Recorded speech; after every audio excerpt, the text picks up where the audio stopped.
Gentiles amigos de Mirada Profunda, bienvenidos. Este es un espacio de periodismo sin compromisos. Está con nosotros, es un placer, el doctor Mauricio Castillo Videla, desde un país entrañable para quien habla, es Chile. Mauricio, gracias. ¿Cómo estás? Hola Jorge, las gracias son mías y es un honor y un placer poder estar en tu canal y poder hablarle también a esa audiencia de México, que es un país también tan querido y entrañable también por nosotros acá en Chile. Tengo buenos amigos mexicanos, así que cuando he estado allá en realidad es un país maravilloso. De hecho, mi señora siempre me dice que admira mucho y especialmente el tema de la estructura culinaria que tienen ustedes, que es tan fantástica, así que, y la riqueza cultural, que es maravilloso, la artesanía, diría yo, los países que he viajado, creo que ustedes tienen una de las artesanías más hermosas y además son personas extremadamente agradables, así que un orgullo y un placer poder estar en tu canal. Muchas gracias, Mauricio. Somos igual que Chile, una nación mestiza. Aunque nos quieren robar el mestizaje y aunque quieren que México se vuelque hacia un indigenismo que considero es un indigenismo racista, ¿eh? Mira, ah, México y Chile tienen entre sus antecedentes históricos las andanzas de un personaje nefasto para los dos países. Y ese personaje llevó en vida el nombre de Joel Roberts Poinsett, agente especial del gobierno de los Estados Unidos, que trabajó en Chile como espía, trabajó en México como espía e instauró en México el rito yorquino de la masonería. Mm. Joel Roberts Poinsett. Pero bueno, Mauricio, quisiera pedirte antes que nada, vamos a hablar hoy con el doctor Mauricio Castillo Videla de un libro que publicó pues hace relativamente pocos años el exsecretario de Estado y exconsejero de Seguridad Nacional de los Estados Unidos, Henry Kissinger. El libro se llama Orden Mundial, World Order. Pero antes de eso, Mauricio, yo quisiera pedirte tus apreciaciones. Pues a poco de que se lleven a cabo las elecciones en los Estados Unidos, ¿cómo las ves? A ver, bueno, rescato las palabras de Larry Fink, ¿no es cierto?, de BlackRock, cuando él dijo, da lo mismo, algo que en realidad lo transparentó, y a veces estos personajes son bastante cínicos, pero transparentó un dicho que fue muy claro, dijo, da lo mismo quien sea electo. Eso dijo Larry Fink de BlackRock, que es, ¿no es cierto?, esta entidad financiera que es prácticamente permea casi todos los recursos del planeta. Eh, ¿Cuál es mi visión de esto? Que efectivamente, como decía Jan Nadis, un pensador británico que es bastante crítico, entonces decía, es la pelea, la lucha entre los tecnócratas, ¿no es cierto?, sionistas, que representan el bando de los partidos demócratas, versus los tecnócratas sionistas, que representan el bando, ¿no es cierto?, republicano. Entonces, me da la impresión, si diríamos, extrayendo un poco eso que te comento, que creo que efectivamente Donald Trump tiene un discurso, diríamos, un poco más astuto, es un tipo un poco más, como que un poco relata un poco lo que el pueblo norteamericano quiere un poco escuchar, apela un poco de alguna u otra manera a esa cosa del American of my Wave, ¿no es cierto? Todo para los norteamericanos, aunque ya incluso él mismo lo ha transparentado y el otro día dijo en una entrevista que ya ahora no era todo para los americanos, sino que ahora es todo para Israel. Y está por otro lado el bando de la Kamala Harris, que es, digamos, del Partido Demócrata, un partido absolutamente muy globalista, más globalista, y creo que en realidad la única diferencia que va a ser un poco tal vez las velocidades en que ellos se imbrican en este plan tecnocrático globalista que se empieza a desarrollar potentemente a partir de los años 80, con el proyecto de los 80 desarrollado por este think tank oculto, ¿no es cierto?, que es el Consejo de Relaciones Exteriores norteamericano, ¿ya? Y finalmente que va con la cimentación de la tecnocracia, que es algo como ya hablaste un poco de la masonería. La tecnocracia que diríamos es el modelo que esta casta, yo nunca hablo de las élites, no, yo creo que cuando uno habla de una élite, habla de alguien superior, alguien que tenga estructuras, diríamos, valóricas, axiomáticas, ¿no es cierto?, de una estructura pero estas castas parasitarias, yo las digo derechamente castas parasitarias porque son castas que viven a través de nosotros, la gente que trabajamos por todos lados, los que estamos todos los días en las calles, los trabajos, levantándonos temprano, ¿no es cierto? Los que hacemos vivir las unidades de energía, como ellos nos consideran, ¿no es cierto? Y este modelo tecnocrático e incluso en Chile, por ejemplo, ya en el siglo XIX, un intelectual como José Victorino Lastarria, masón, ¿no es cierto?, decía que había que construir, ya imagínate, en el siglo XIX, había que construir a Chile como una estructura tecnocrática, y vemos hoy en día que esa estructura tecnocrática ya la han logrado consolidar en China, y un poco el tema ¿no es cierto?, del análisis que vamos a hacer del libro de Kissinger del poder mundial, ¿ya? Y por lo tanto, lo que yo creo, claro, pareciera que técnicamente va a ganar Donald Trump, pero esta dinomia de tecnócratas sionistas por un lado versus tecnócratas sionistas por otro lado, me parece que en lo esencial, en lo estructural, no hay diferencia y me da la impresión de que va a ganar Donald Trump, pero creo que en la práctica se van a seguir ejecutando el mismo plan, tal vez con ciertas distinciones de velocidades, pero finalmente son los mismos actores que siguen, ¿no es cierto?, estas órdenes de estructuras que están mucho más allá de ellos. Sabemos que el poder político, y eso yo creo que es una cosa que hay que tenerla clara, el poder político en realidad no es el que denomina ni manda, y es un poco lo que te conversaba recién antes de que iniciáramos este en vivo, de que efectivamente en el trabajo de Stefano Vitali, que logra demostrar que son cuatro grandes corporaciones las que manejan todo el mundo, ¿ya? Y que están ubicadas fundamentalmente en la City de Londres. Entonces, si bien es cierto, Londres abandona el poder político, ¿no es cierto?, y se lo entrega a Estados Unidos, pero sin embargo el poder económico, que es el que domina y maneja todo, está ahí, eso subyace y es el que está manejando todo. Y es lo mismo también digo, un poco porque el poder anglosajón, ¿no es cierto?, que viene con toda una rama histórica de la nobleza negra y toda esta estructura, ¿no es cierto?, han aprendido muy bien a hacer, a aferrarse y a controlar el poder, que es lo que ellos, ¿no es cierto?, los moviliza, ¿ya? Este poder anglosajón que ha inventado y que para poder dominarnos y controlarnos y doblegarnos y convertirnos en esclavos, ¿no es cierto?, han inventado esta dicotomía de las derechas y la izquierda, nos hacen pelear también, ¿no es cierto?, a través de las religiones, etcétera, etcétera. Son los expertos, son diríamos, los hechiceros de la división. Entonces, finalmente vemos también un poco, a propósito de todo esto, de lo que hay hoy en día y los muchos intelectuales del mundo multipolar y todo esto, que finalmente los banqueros centrales que están agrupados en el Tilty Group, ¿no es cierto?, y ahí tú ves que efectivamente ahí a ese nivel prácticamente no hay disputas, no hay peleas, ahí está Rusia, ahí está China, ahí está Estados Unidos, está el Consejo de Relaciones Exteriores norteamericano que tiene sedes en Chile, en México, en Argentina, tiene sedes en China, tiene sedes en Rusia, ¿no es cierto? Y tú dices, ¿cómo?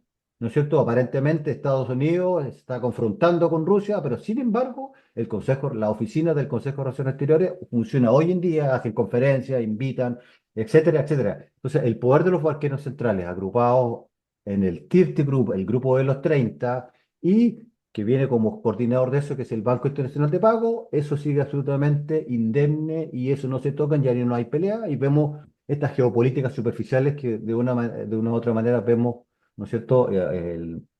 que un poco nosotros la estamos observando, pero fundamentalmente eso es como conclusión. Creo que va a ganar Donald Trump, pero finalmente el poder político hoy en día solamente es un poder cautivo del poder del dinero o de los poderes que vienen de castas que están mucho más en la oscuridad y que han aprendido diríamos, a encubrirse y a ir restando y siempre teniendo el control el control finalmente y el diseño del mundo. Es un poco mi panorama, mi pensamiento de la elección norteamericana. Mauricio, mm, en julio de 1943, Mm. la revista de Asuntos Exteriores y Asuntos Internacionales, La Foreign Affair. la Foreign Affairs, del Consejo de Relaciones Exteriores, se publicó, lo comentamos alguna vez en privado, un artículo que pareciera visionario, lo pongo entre comillas, de quien ha sido exhibido, ha sido puesto como el fundador de la geopolítica anglosajona, Halford J. Mackinder. Claro. En ese artículo que se publicó 5 o 6 meses después de la derrota alemana en Stalingrado, la que definió definitivamente el rumbo de la Segunda Guerra Mundial, Mackinder hablaba de que pues se le pagaría una deuda de honor a China y que China, Estados Unidos y el Reino Unido, en ese orden, serían las cabezas del mundo, pues decenios después. Es lo que estamos viendo. Mi pregunta es, ¿visionario o medio visionario y medio conocedor de planes globales de las tecnocracias? Claro, Sir Arthur Mackinder, ¿no es cierto?, escribe ese paper en julio de 1943 en la de Foreign Affairs, que es la revista del Consejo de Relaciones Exteriores, y da además un par de charlas también en el Consejo de Relaciones Exteriores, y Sir Mackinder, efectivamente, él tenía fuertes lazos con el Chatham House, que efectivamente es la sede del Consejo de Relaciones Exteriores, que finalmente ahora ya con todo esto que te comentaba recién, con la concentración del poder económico en la City de Londres, pareciera que fuera la Chatham House, el Royal Fair, que es el instituto británico, ¿no es cierto?, que es el que finalmente son los planificadores geopolíticos, ¿no es cierto? Son estos ingenieros sociales que están concentrados en estas estructuras de pensamiento y efectivamente, claro, en ese paper que define todas las estructuras geopolíticas de Occidente, de cómo se tenía que diseñar que finalmente se condensa en un trabajo que se llama The War and Peace, que es el primer proyecto grande del Consejo de Relaciones Exteriores norteamericano.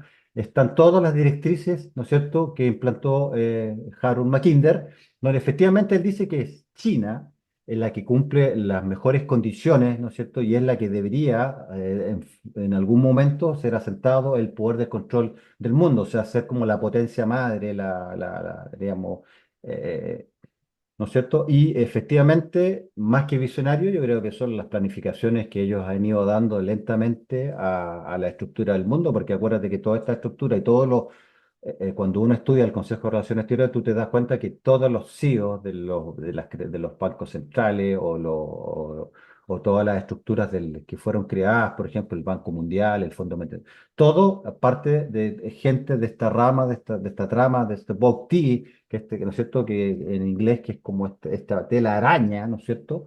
Y efectivamente Harold Mackinder habla esto en ese año, en 1943, y finalmente, ¿no es cierto?, tú empiezas a ver cómo se empieza a condensar y cómo ya empiezan ya en los años 70 las primeras conversaciones, viaja Kissinger, ¿no es cierto?, a reunirse con ¿no es cierto?, con el Politburó chino, con el Mao Zedong, ¿ya? Y finalmente Nixon ya lo formaliza y tenemos un paper de la Comisión Trilateral, que es la comisión hermana ejecutora geopolítica del Consejo de Relaciones Exteriores norteamericano, donde finalmente en ese paper, que diríamos que es un paper abierto disponible, donde dice efectivamente que China cumple las mejores condiciones, ¿no es cierto?, diríamos, de unidad rectora para este orden tecnocrático, porque eso es lo que estamos viviendo hoy en día, la creación de un sistema tecnocrático que es lo que la masonería ya incluso a fines de los siglos XIX, como te explicaba incluso por ejemplo, en Chile, que se empieza a tejer y a construir la tecnocracia en los años 1920, bajo el gobierno de Arturo Alessandri Palma en Chile y Carlos Ibáñez del Campo, que son los que empiezan a primera vez a estructurar y a formar toda una red de tecnócratas que son los que finalmente toman las decisiones, y eso también pasa en México y efectivamente en todos lados. Y se empieza a tejer este paper de la Comisión Trilateral del año 76. Es una guía donde claramente dice cómo tiene que irse cimentando este poder en China y transformar, ¿no es cierto?, un país subdesarrollado con bombas nucleares devastado, ¿no es cierto?, por el comunismo chino, ¿no es cierto?, a finalmente lo que es hoy en día el Tecneto por excelencia, el primer Tecneto vivo. Acuérdate que también el Zbigniew Brzezinski, uno de los intelectuales más importantes de la Comisión Internacional, que escribió La Era Tecnotrónica en el año 1970. Brzezinski decía en la Era Tecnotrónica, no, perdón, en el Gran Tablero Mundial, él dice, y efectivamente dice que China cumplía en el siglo XVIII ya, bajo la dinastía de los Ming y otras dinastías parecidas, eh, l- tenía las condiciones ideales, tenía una población absolutamente sometida, tenía un poder centralizado extremadamente eficiente que habían implantado, ¿no es cierto?, estos emperadores, con una estructura burocrática muy eficiente, un sistema, una casta burocrática extremadamente obediente y eficiente, y tenían un sistema que era el sistema de correos con los cuales ellos podían, podíamos extrapolarlo a lo que hoy en día, que es el Big Data, es decir, la transmisión de información.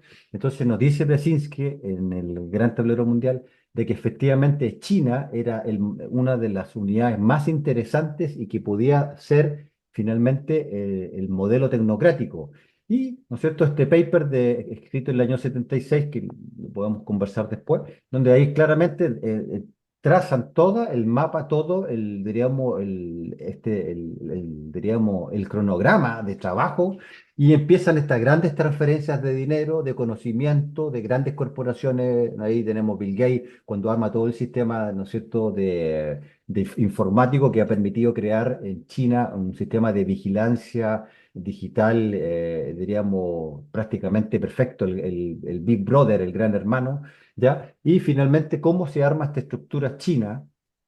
Que finalmente hoy en día sería el primer tecneto ya consolidado, conformado, y ellos ya están empezando a aplicar incluso, bueno, el sistema del crédito social, el control absoluto de la población, con un poder absolutamente centralizado en el Partido Comunista Chino, donde las grandes corporaciones tienen absolutamente chip libre en ese país. Es un sistema de capitalismo corporativo para las grandes corporaciones y de control comunista para la población. ¿Ya? Y eso está absolutamente claro.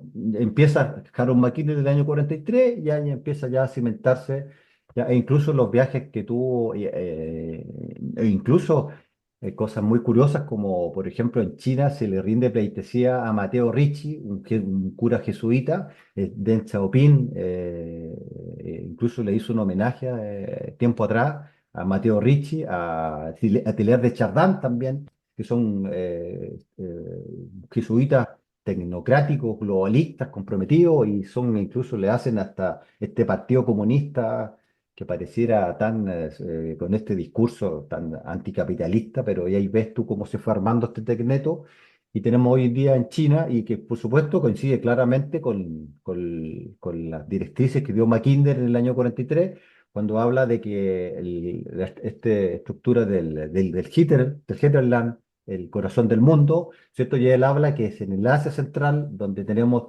la mayor cantidad de recursos naturales, Rusia, China, ¿no es cierto? Y donde está la mayor cantidad de población, y por lo tanto quien controle ese Hinterland, este corazón central, va a ser dueño del mundo. Y por lo tanto lo que a mí lo que yo, todas mis lecturas que hago y mis estudios, lo que yo creo que está pasando es que efectivamente ha seguido, diríamos, en forma religiosa esa planificación que viene ya desde los años 40 en adelante, y que ahora finalmente se está haciendo una extrapolación de poder hacia esa región, hacia la región de Eurasia, que es la región que Mackinder habla, que es la región, el núcleo donde están los mayores recursos naturales, que finalmente es lo que más le importa a esta gente. ¿no es cierto? Y por lo tanto, claro, porque al tener una tecnocracia como el sistema chino, para ellos es todo más eficiente, ¿no es cierto? Las tomas de decisiones, ya los sistemas, los parlamentos, los estados nacionales que nacen de la Orden de Westfalia, pero del Orden de Westfalia de 1876, ya no les sirve ese sistema, entonces lo tienen que cambiar y ese finalmente creo que es un poco la consolidación o la crisálida en las cuales estamos viviendo. Y curiosamente, tú piensas, por ejemplo, un país como Chile, un país chico, también ya yo hice incluso mi tesis doctoral sobre eso, que se empieza a construir este Tecneto chileno ya del 1920 en adelante hasta ahora, en los cuales todos los gobiernos, incluso el gobierno de la Unidad Popular en el año 70, del 70-73, las instituciones madres que entregaban dinero, transferencias, porque esto es un poco como el mismo modelo que hicieron en China. Son instituciones como el Tinker Foundation, la Fundación Forto, que van entregando dinero, van formando tecnócratas en la Universidad Norteamericana, Universidad Europea, van entregando dinero, tecnología, etcétera, y van formando toda esta estructura. Chile partió con ese proceso en 1920 y no me cabe la menor duda que en México y los otros países ha sido exactamente lo mismo. De hecho, la otra vez, no sé si lo habíamos conversado, a propósito de la guerra entre Israel ¿no es cierto? Y Hamas, cuando están diciendo que ya tiene que, estaban haciendo obligar a Hamas a que entregara el poder político, y ahí claramente me acuerdo de haber encontrado un periódico de esa zona donde hablaba de que se tenía que construir un nuevo Estado tecnocrático palestino. Eso como para un poco clarificar para dónde va la historia. Se nos engaña con derecha, izquierda, comunismo o toda esta cosa, pero finalmente la estructura tecnocrática es la que finalmente a ellos es el sueño húmedo que tienen estas castas parasitarias, diríamos, de fines incluso del siglo XIX. Así, antes de entrar a Kissinger y el libro de Orden Mundial, yo te rogaría, para quienes no estamos familiarizados, yo te pediría una definición tan breve o extensa como quieras de Estado tecnocrático. Ya, el Estado tecnocrático se define como el Estado diríamos que va a ser, como para hacerlo con palabras simples, sería el Estado cuyo control estaría dado por tecnócratas o por técnicos, ¿no es cierto? Entonces, finalmente, lo que ellos creen es que que el control de la sociedad por los técnicos, es decir, por los que supuestamente más saben, por los expertos, ¿no es cierto? Es decir, el control de la sociedad a través de los expertos utilizando supuestamente el método científico. Es decir, ellos creen que utilizando el método científico, cimentado en los técnicos, en los tecnócratas, que supuestamente los que más saben, las decisiones que se pueden tomar para el control del poder van a ser de mejor calidad que los sistemas actuales que tenemos hoy en día, la democracia, los parlamentos. Entonces, si los técnicos o los tecnócratas, ¿no es cierto?, son los que toman las decisiones, según la visión que ellos tienen, sería a través de la ciencia, de la pseudociencia, digo yo, porque el método científico tiene diríamos, todo diríamos, una secuencia que es Como un desde que se toman protocolo, las ¿no? hipótesis, el protocolo. Pero estos se saltan ese protocolo y finalmente llega un momento en que no hacen pruebas ni nada. Llega el comité de los expertos. Y el comité de los expertos, y esto se llama ciencismo, es finalmente lo que ellos creen es lo más válido, lo más eficiente, la eficiencia. Y ahora el sueño húmedo de ellos ha alcanzado niveles máximos, dado en los avances de la tecnología y del Big Data. Como tienen tanta capacidad de información, ellos creen que a través de esa capacidad brutal de incorporación de información, eso se llama dataísmo, ¿no es cierto? Ellos hoy en día se sienten prácticamente ya en el sueño de ser dioses. Entonces, la tecnocracia sería el control del Estado, ¿no es cierto?, de las decisiones políticas, etcétera, todas las funciones que cumple el Estado, a través de estos expertos que lo hemos visto en los últimos, yo creo, los últimos 4 años. Hemos estado todo el tiempo escuchando que los expertos, y que todas las cosas son los expertos. Cuando hubo la peste, que los expertos.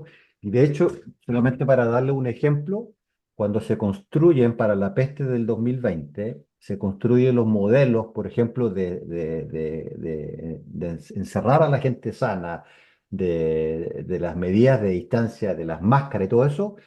se construyó a través de datos obtenidos de computadores, ¿no es cierto?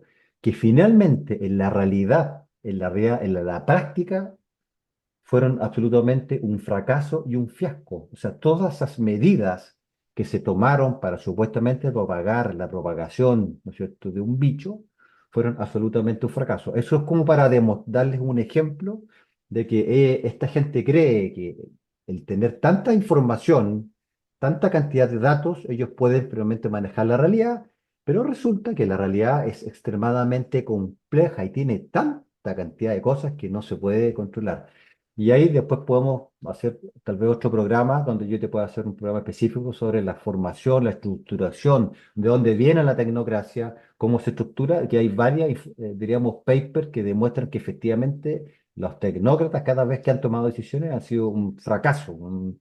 El choque con la realidad es extremadamente compleja y no solamente por manejar un par de datos tú vas a ser el Dios, ¿no es cierto? En el fondo ellos juegan a Dios y se creen Dios. El Joan Harari lo ha dicho, el Homo Deus, ¿no es cierto? Que es el hombre Dios, ¿no es cierto? Que por supuesto no es cualquier hombre, son ellos los que se creen, porque el resto de nosotros no vamos a acceder a eso. ¿No es cierto? Dice que han superado incluso ¿no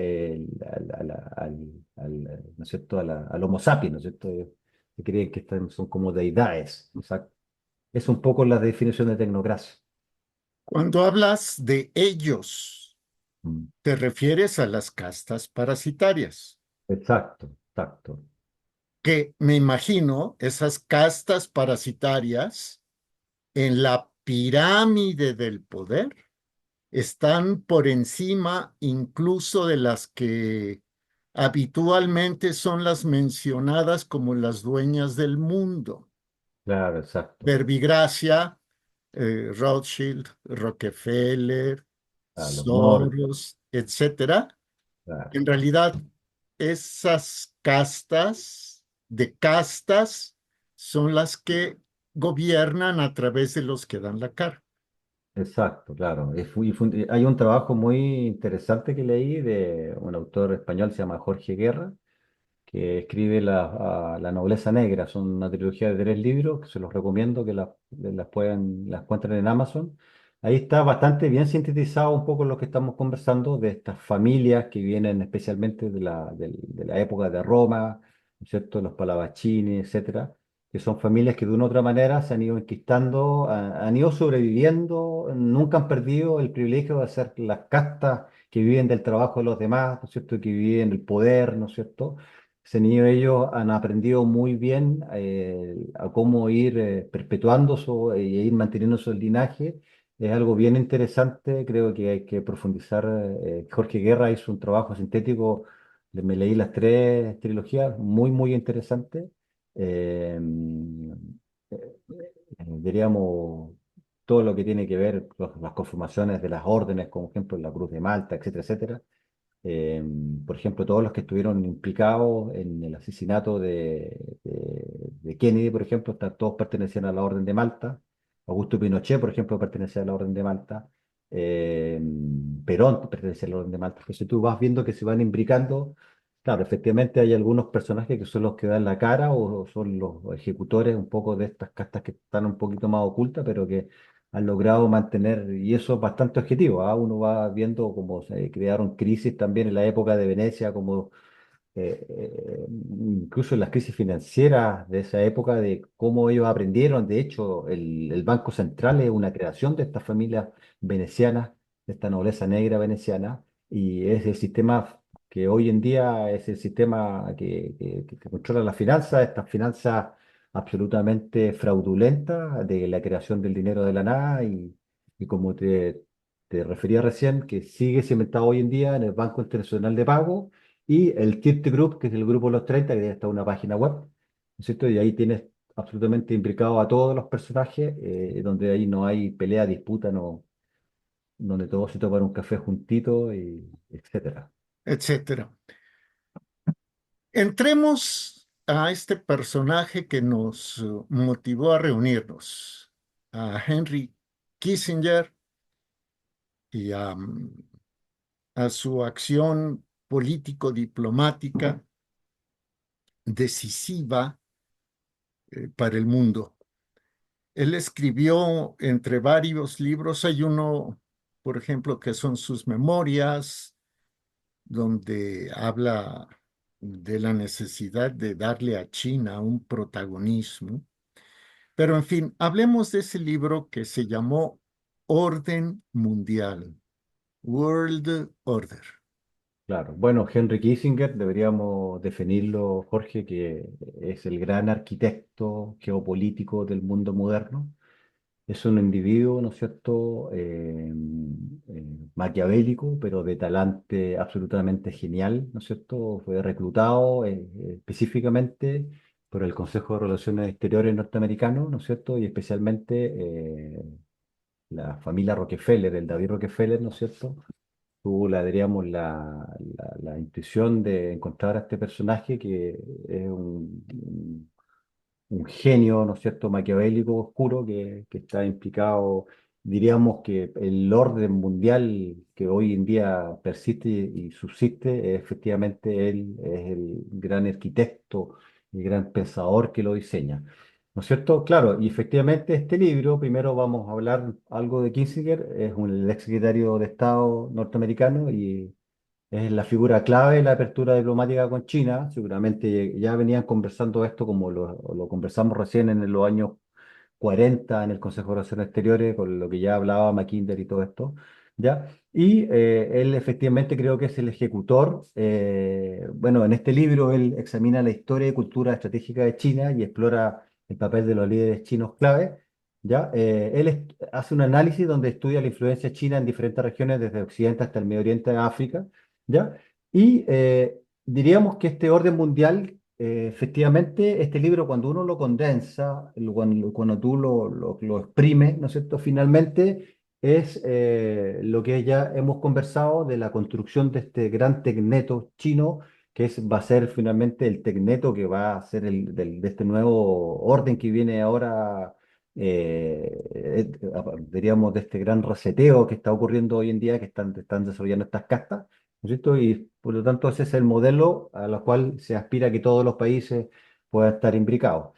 ¿Ya? Y en ese libro, por supuesto, él habla de varias cosas. Por ejemplo, habla del ascenso de Deng Xiaoping, las reformas económicas, cuando ya empiezan a ejecutar ya este cuento. Como te expliqué recién, ¿no es cierto? Ya entre el año 76 en adelante hay una gran cantidad de transferencia de dinero, de tecnología, de conocimiento para convertir a este país que hasta antes de los años 70 era un país subdesarrollado con bombas nucleares, y convertirlo hoy en día en el país modelo, ¿no es cierto?, en el país de una eficiencia, diríamos, tecnológica y geopolítica brutal.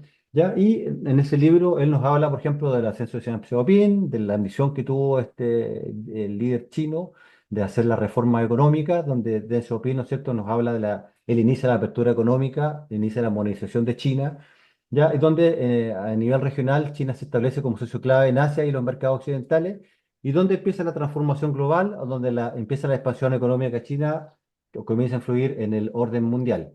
¿Ya? Y la integración económica global, es decir, cómo en el fondo de lo que habla este libro, es cómo esta China se va finalmente imbricando y se va consolidando diríamos, este tecneto madre, este tecneto que va a ser el de control, el que va a reemplazar de una u otra manera un poco el papel de Estados Unidos.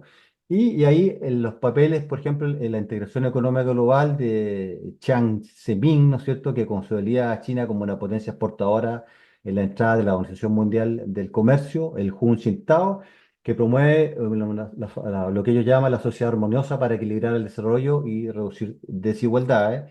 Y las relaciones de China con el Medio Oriente, los intereses estratégicos que son fundamentales, ya que el Medio Oriente es una fuente esencial de recursos energéticos para China, ¿ya? Y hoy en día también nos habla un poco por ejemplo, en esta como pseudo confrontación que hay entre Irán, por ejemplo, que es aliado potente con China, con esta cosa de los BRICS, ¿no es cierto? Que también la prensa del sistema nos extrapola como la alternativa al orden multipolar y que, de hecho, escucho muchos intelectuales que casi como que ¿no es cierto? Se vuelven locos con el tema de los BRIC, cuando uno estudia el tema de los BRIC, y de hecho podemos también hacer otra exposición que está finalmente cimentado en las mismas cosas del globalismo, es decir, Agenda 2030, Objetivos de Desarrollo Sustentable, vigilancia, control, dinero digital, etcétera.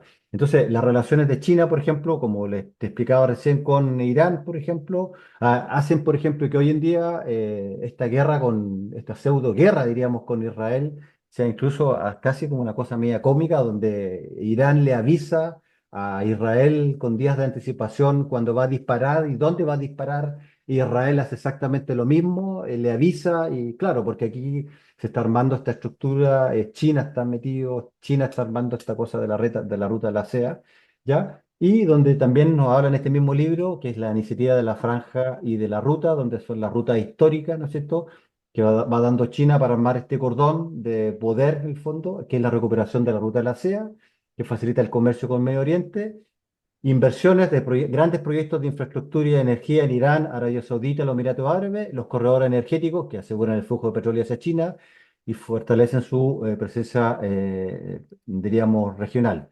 ¿Ya?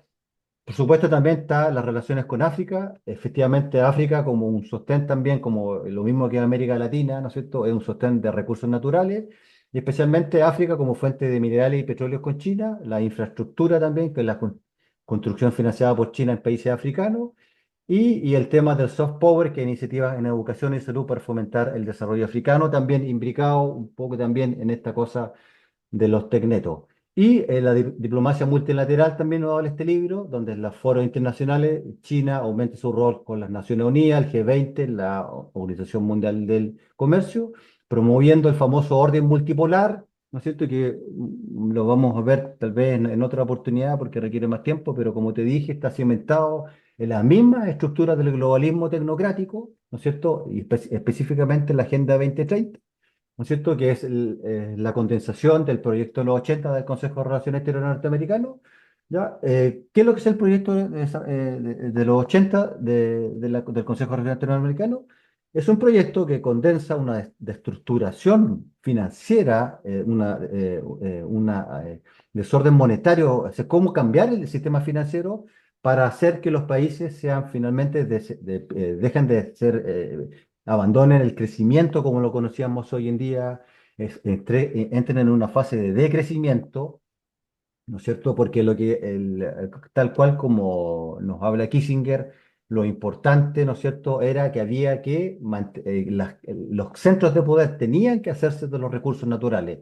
Para que los tecnetos puedan funcionar requieren energía y las mejores formas energéticas es apoderarse de los recursos naturales, ¿ya? Y por eso una de las cosas, había que terminar con la industrialización, y ahí proyecto de los 80, ahí es donde se inaugura, y se condensa en la Agenda 2030, ¿no es cierto? Que vemos el primer ejemplo en Sri Lanka, que el año pasado, cuando se aplica a tabla rasa la Agenda 2030, ¿cierto? Sri Lanka ya al sexto mes los alimentos estaban sobre un 500% de costo, se produce a fines diríamos, del año pasado, antes que ya empiece la crisis, hambruna, una pobreza pero terrible. Entonces, eso es la Agenda 2030, esa es la condición del proyecto de los 80 que están aplicando esto, eso muy bien lo dice Henry Kissinger, ¿no es cierto? Y por lo tanto, y ese es diríamos, la zona diríamos, la guía de navegación que tienen hoy en día el Tecneto chino.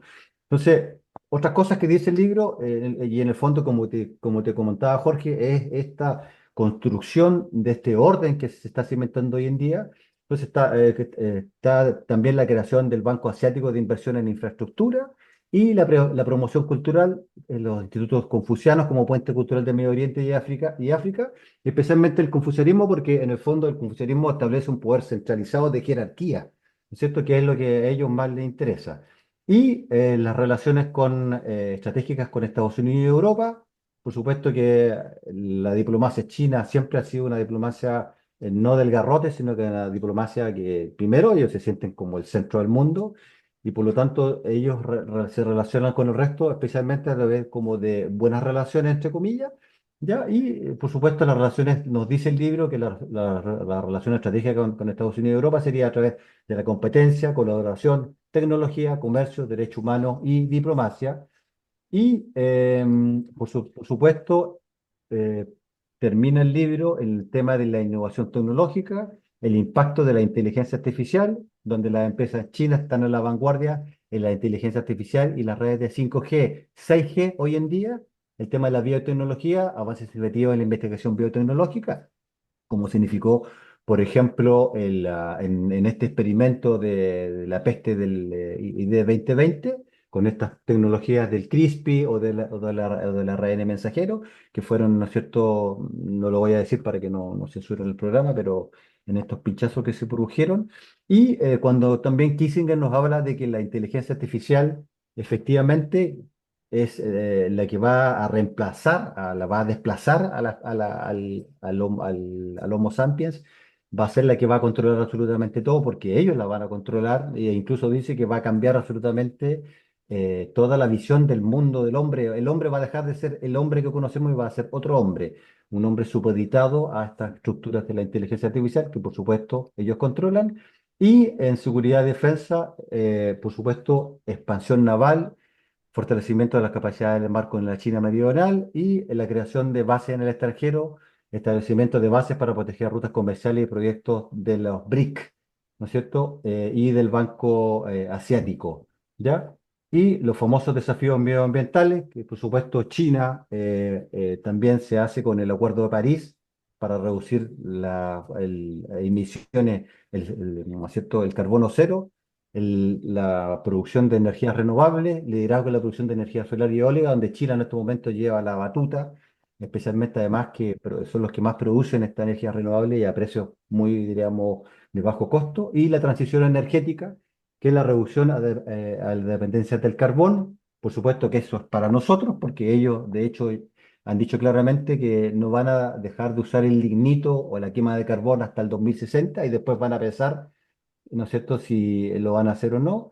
Y nos habla de los desafíos internos, los problemas sociales, es decir, la desigualdad, el envejecimiento poblacional, que requieren reformas sociales urgentes, que ya se están siendo aplicadas, ¿no es cierto? Vemos, por ejemplo, la promoción de la reducción de la población, por ejemplo, con estas promociones tanto de las políticas de la agenda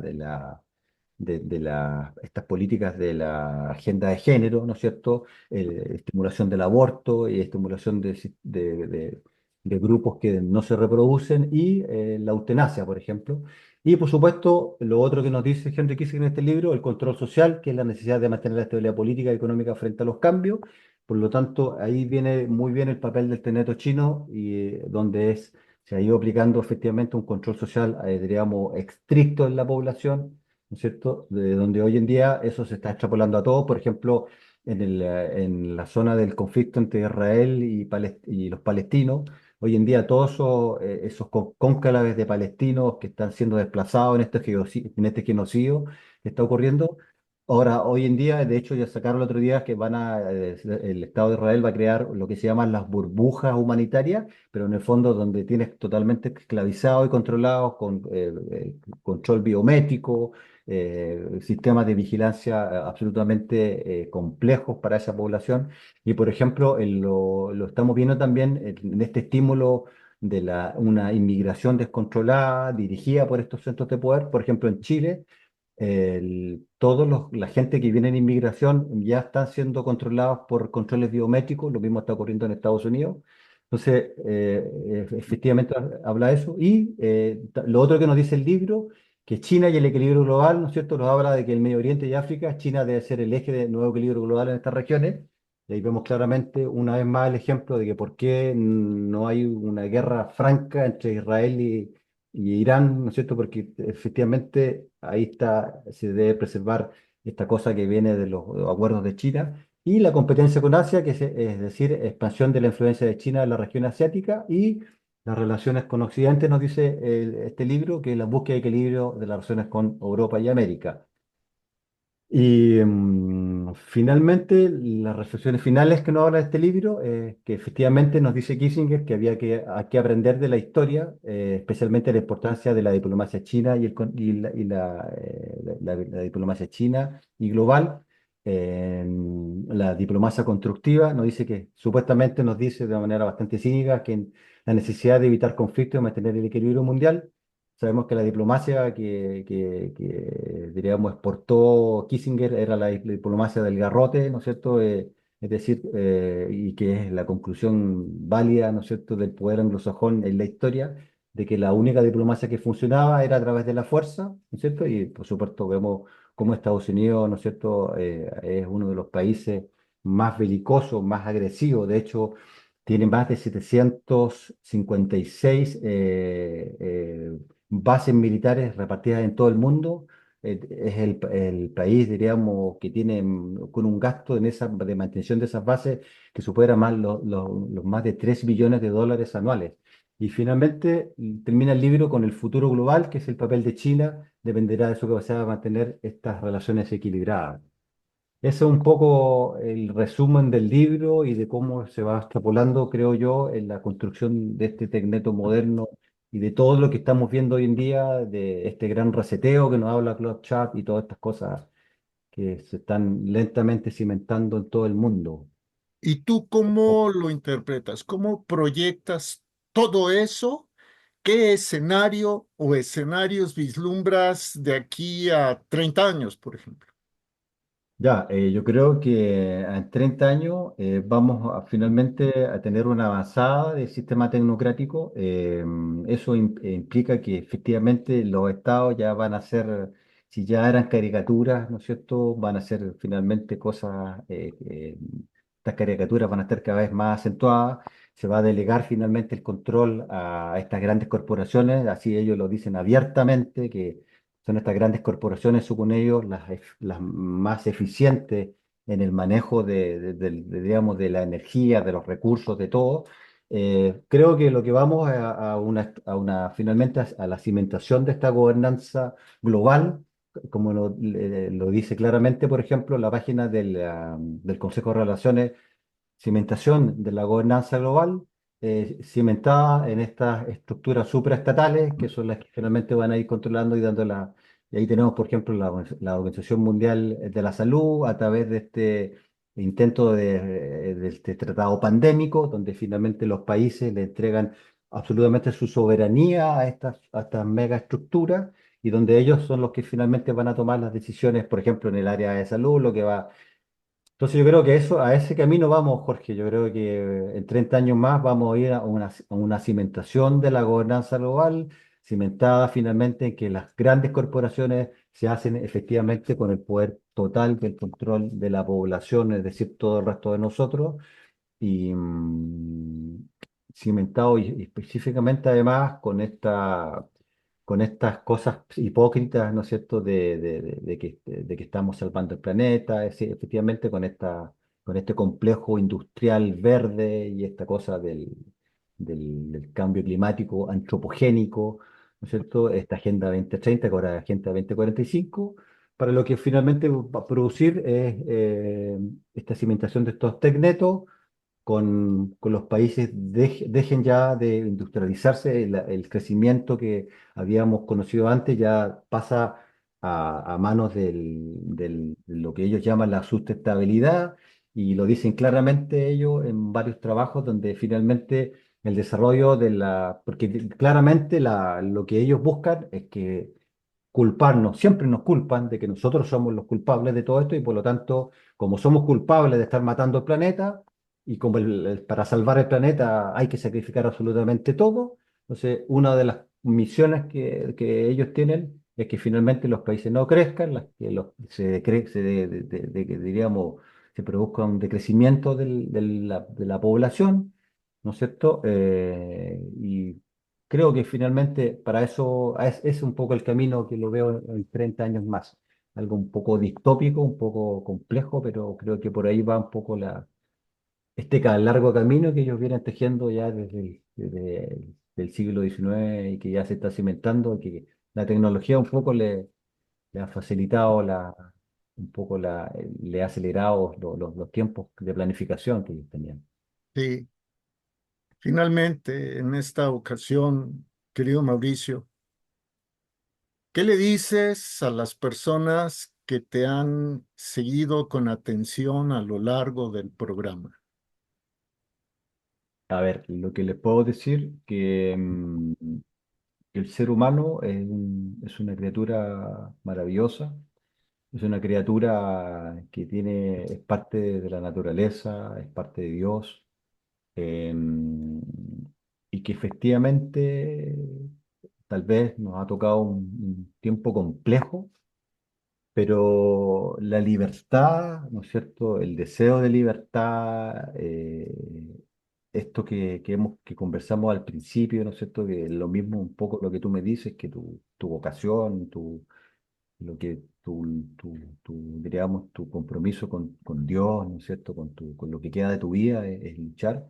Creo que no se puede contener el agua con diques, siempre va a haber una pequeña grieta, una pequeña fisura, siempre el agua va a querer buscar su curso natural y también la libertad de nosotros como especie, como seres humanos, también se nos va a querer encerrar, siempre se nos va a querer controlar, pero que también esa es una cosa tan fuerte y tan poderosa, y si bien es cierto, el Big Data, ¿no es cierto?, le ha dado harto poder, pero también nos ha permitido a nosotros, los seres humanos, como tú, como yo, como el que nos está mirando, los que trabajamos, los que mantenemos nuestra familia, los que nos levantamos temprano, las unidades laborales como nos definen ellos a nosotros, estas unidades laborales cada vez estamos más despiertos, cada vez estamos más ávidos de conocimiento, cada vez estamos encontrando más los entramados, tenemos la posibilidad, por ejemplo, ahora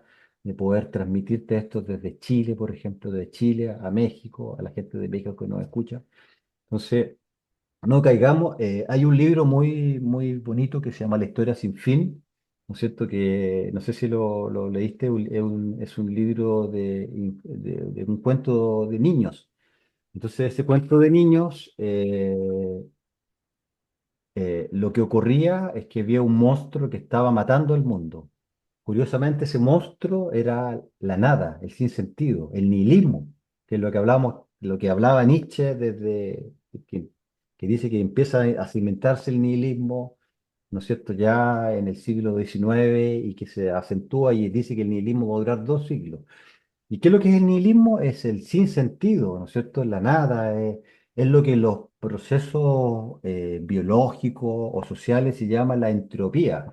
Cuando los sistemas, un sistema químico, biológico, empiezan a bajar sus niveles de energía, ¿no es cierto? Los sistemas empiezan a desordenarse. El sistema tiene cada vez menos energía y llega un momento que se destruye. Eso ocurre en el cuerpo, los sistemas biológicos, los sistemas químicos, ¿ya? Esa, ese nihilismo es eso, es la entropía, es la falta de energía. Estructuras que tienen mucha energía, como una proteína, si tú la observaras a un microscopio electrónico, es una estructura con muchas unidades de energía, entonces es una estructura muy hermosa. Entonces, lo único que yo siento es que efectivamente en ese libro de la historia sin fin, ¿no es cierto?, donde la nada empieza a destruir, pero finalmente fue la esperanza, el deseo de libertad de Satrello, ¿no es cierto?, con su dragón, el que va finalmente dando la esperanza al resto de los humanos que empezaron a despertar, y las criaturas, los bosques y todo eso, empezaron a despertar y empezaron a luchar contra esa nada. Lo que ellos quieren, porque es tenernos dormidos, es tenernos en la nada, en esta baja energía, en darnos todas estas cosas, estos teléfonos celulares, ¿no es cierto?, donde cada vez nos vamos idiotizando más, vamos bajando nuestra energía, no pensamos. Entonces, yo creo que ahí, en empezar a darnos cuenta de todas esas cosas, empezamos a despertar, y como te dije, la naturaleza, Dios, no va a permitir, porque es nuestra naturaleza, no van a poder nunca encerrarnos. De hecho, yo siempre digo que la mejor unidad de control son las cárceles, el Estado, el sistema de mayor control es la cárcel, y ni siquiera en la cárcel tienen un control 100%. Ni siquiera donde están llenos de cámaras y todo, ni siquiera ahí pueden controlar al 100%. menos van a poder hacerlo en un mundo grande y diverso como este, donde tenemos cada vez más personas despiertas y que estamos, diríamos, abriendo los ojos. Eso sería un poco lo que podría decirle a la gente, que no desfallezcan, no les den motivos, porque eso es lo que ellos quieren, que desfallezquemos, que seamos como el último hombre nichano, el hombre que tiene, que no vale nada, que ya no lucha por nada, que no tiene un ideal de trascendencia. Aférrense a las cosas, a su familia, a sus amigos, a Dios, a todas las cosas que le dan una trascendencia y no nos van a derrotar. No nos van a derrotar de ninguna forma, ni ahora ni nunca, y aunque se crean el Homo Deus, son simples hombres igual que nosotros, y peor porque ellos son de mala calidad. Y yo siempre les digo, Jorge, son tan débiles que necesitan tener cámaras, drones, sistemas de vigilancia, porque si fueran excelsos, si fueran una elite, una casta, nos demostraría que son superiores a nosotros, pero necesitan estarnos controlando. Y el control es inseguridad, es miedo, no nos tienen miedo, nos tienen absolutamente miedo. Por eso que andan con cosas, porque si no, no necesitarían todo ese aparataje brutal, burdo. Eso solamente demuestra su debilidad y su incapacidad. Así que no desfallezcan y como dice César Vidal, ¿no es cierto? Eh, los gigantes se observan gigantes porque los observamos de rodillas. Es hora de que ya nos pongamos de pie y los miremos cara a cara. Eso nomás podría decirte, Jorge, como síntesis de esto. Querido Mauricio, muchísimas gracias. Nos dejas con ganas de reflexionar, nos dejas con ganas de hurgar en nosotros mismos, nos dejas con ganas de transmitir, por lo menos a nuestros seres cercanos, amados, a nuestra familia, nos dejas con ganas de seguir siendo. Hablo del ser, de seguir siendo, es decir, de no perder nuestra dignidad humana. Exacto, exacto. No perder la dignidad humana. Eso. Ojalá, ojalá que pronto, muy pronto, tengas otro espacio de tiempo, otra ventana, como tú dices, para poder conversar, seguir con estos temas, querido Mauricio. Vale, Jorge, un abrazo y saludo a toda la gente de México, con harto cariño desde Chile. ¿Ah? Igualmente, desde México, para un país tan entrañable como Chile. Que los Poinsett, que ahora devienen Kissinger y devienen Schwab, Harari, etcétera, no nos vencerán. Muchas gracias a usted, porque como siempre decimos, nos ve, nos oye y participa. Hasta la próxima.